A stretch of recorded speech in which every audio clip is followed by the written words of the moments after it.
વડોદરા હરણીકાંડમાં અધિકારીઓનું મૌન જોવા મળી રહ્યું છે। તત્કાલીન કમિશનર વિનોદ રાવનું મૌન, જીએડીના એસીએસ કમલ દયાણીએ પણ હાથ ઊંચા કર્યા। કમલ દયાણીએ કહ્યું, મારા વિભાગમાં આ આવતું નથી, શહેરી વિકાસ વિભાગમાં આવે છે તેવું કમલ દયાણીનું કહેવું છે। જે ઘટના ઘટી હતી હરણી બોટ દુર્ઘટના, એ મામલામાં જ્યારે અધિકારીઓને તત્કાલીન અધિકારીઓને સવાલ પૂછવામાં આવ્યા ત્યારે તેઓ પોતાના હાથ ખંખેરતા જોવા મળ્યા, એવું કહેતા જોવા મળ્યા કે આ વિભાગ મારા અંડર આવતું નથી અને કોઈ પણ જવાબ આપવાનું તેમણે ટાળ્યું હતું। તત્કાલીન કમિશનરને સવાલ પૂછવામાં આવ્યો ત્યારે તેમણે ગલ્લા તલ્લા કર્યા અને ત્યાંથી રીતસર ભાગતા તેઓ જોવા મળ્યા।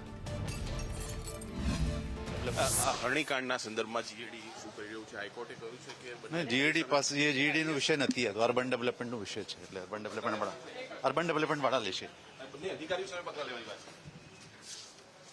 હરણીકાંડના સંદર્ભમાં જીએડી શું કરી રહ્યું છે? હાઈકોર્ટે કહ્યું છે કે જીએડી પાસે એ જીએડીનો વિષય નથી, આ તો અર્બન ડેવલપમેન્ટનો વિષય છે, એટલે અર્બન ડેવલપમેન્ટ વાળા લેશે।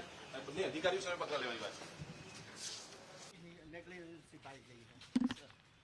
जो दुर्घटना घटी उसमें सर आप नेग्लिजेंसी पाई गई है। जो दुर्घटना घटी उसमें सर आप